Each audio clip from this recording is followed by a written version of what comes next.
du Père et du Fils et du Saint-Esprit, ainsi soit-il. Je vais changer de secteur, mettre par ici. Voilà. Alors, je ne sais pas, ça sera peut-être pas bien installé. Voilà. Je vais faire une petite pause. Le temps d'arranger les affaires. Donc je voudrais aujourd'hui parler de ce que j'ai commencé à dire hier, au sujet de l'Église.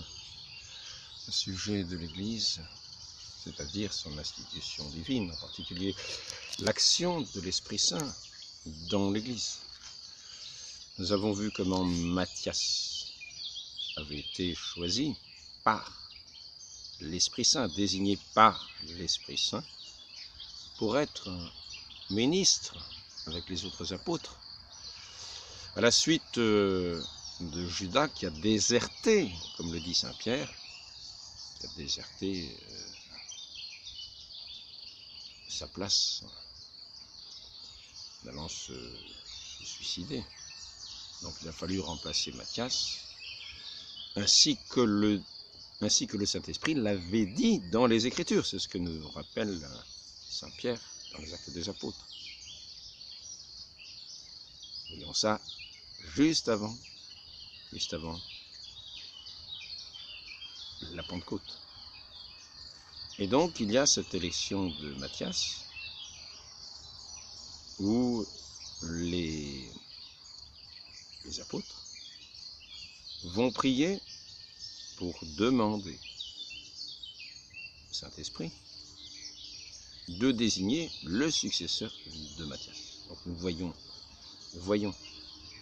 que dans cette charge, ce siège manquant va être pourvu directement par le moyen des hommes, par la médiation, mais par le Saint-Esprit. C'est donc l'œuvre du Saint-Esprit qui est agissant dans son Église.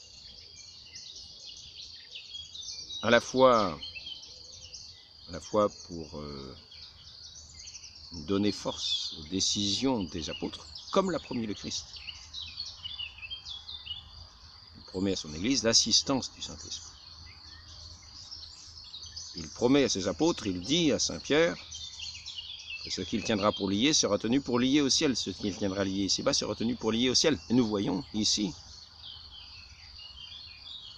pratiquement, comment cela se réalise. Il ne s'agit pas simplement de lier ce qui tient de la confession, mais de lier aussi ce qui semblerait être administratif, mais ça n'est rien d'administratif, c'est divin. Cela montre l'autorité de Dieu agissant dans son Église, et donc qui donne aussi autorité, bien sûr, à ses ministres, car c'est de par Dieu qu'ils agissent. Nous allons voir un second aspect de l'action du Saint-Esprit, dans ce qui est le propre du mot « Église », c'est-à-dire « Église », « Ecclésia » veut aussi dire « convocation ».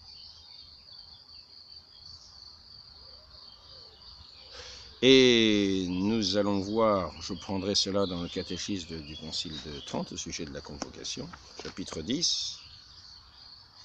Donc ce catéchisme qui était, selon Léon XIII et selon Saint Pie X, d'une précision doctrinale remarquable, d'une sûreté doctrinale et d'une précision